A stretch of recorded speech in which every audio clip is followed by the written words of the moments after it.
Minnesota, land of lakes and streams and forests, headwaters of the Mississippi, the Red River, the St. Lawrence.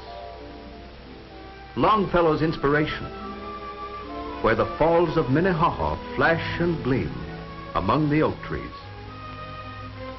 Sparkling waters beckoned our pioneers. Of good, hardy stock were those men and women who settled the upper Mississippi Valley. With them, they brought traditions of work and thrift. They built a great livestock industry. They developed fine dairy herds. Minnesota became the butter state. In the ranges, they found deposits of iron ore, and Minnesota became the iron state. Inherited from the pioneers was a wholesome respect for education.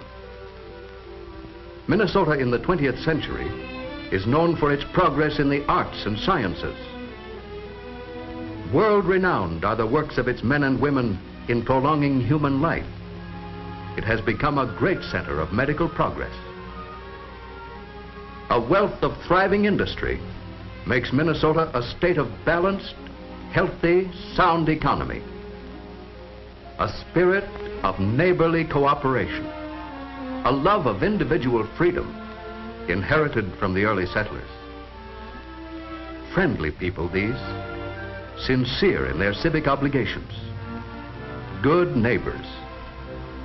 This is Minnesota. Hub and crossroads of the state, Minneapolis, the sounding board for the progressive upper Mississippi Valley.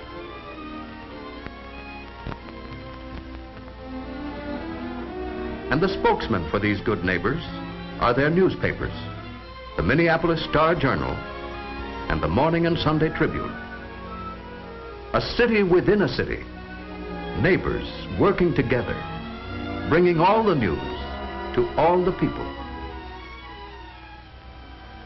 To these men and women, freedom of the press is not only a privilege, it's an obligation. They have chosen one of their number to tell us about the making of the Star-Journal and Tribune. This is columnist Cedric Adams, good friend of all Minnesotans. Hello, neighbors. Here in this organization, we try to be good citizens, and we believe in supporting good leadership in our community. Our big job, of course, is to keep you readers informed. We'd like you to see just how this is done, from the time the news happens until the finished paper is delivered at your front door. To make up a newspaper staff, it takes a lot of specialists, and their work needs direction and correlation. It takes an experienced staff of editors to do this and to mold the results into the Minneapolis Star-Journal and Tribune. Any morning or evening, the city room presents a busy scene.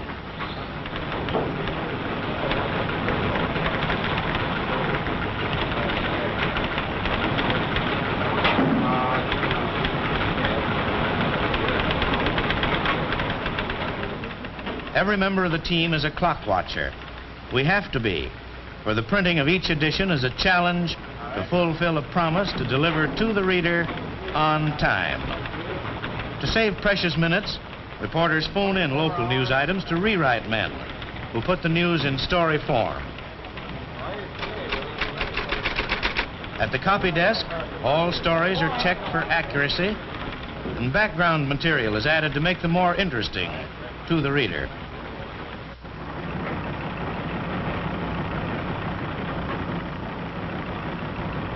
National and foreign news is rushed over the teletype machines from Associated Press, United Press, International News Service, the Chicago Daily News Foreign Service, and our own Washington Bureau, where our reporters dig up news of special interest to upper Mississippi Valley readers.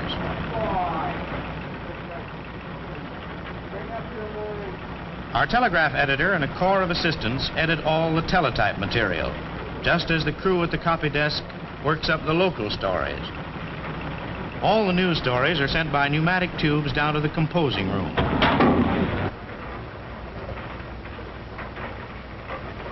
And that's a world of its own, where men and machines set the news into metal type. The skilled fingers of these typesetters are like those of a concert organist, but their music is a march of world events, cast in lines of metal. That's how a story gets into type.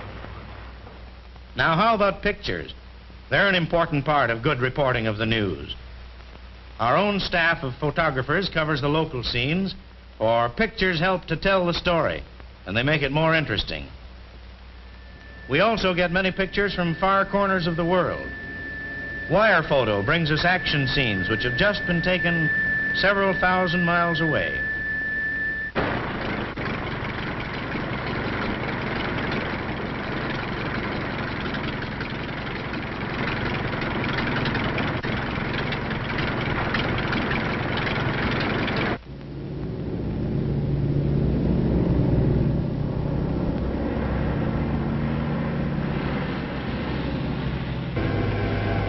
Give me this for Rush. Okay, lights out.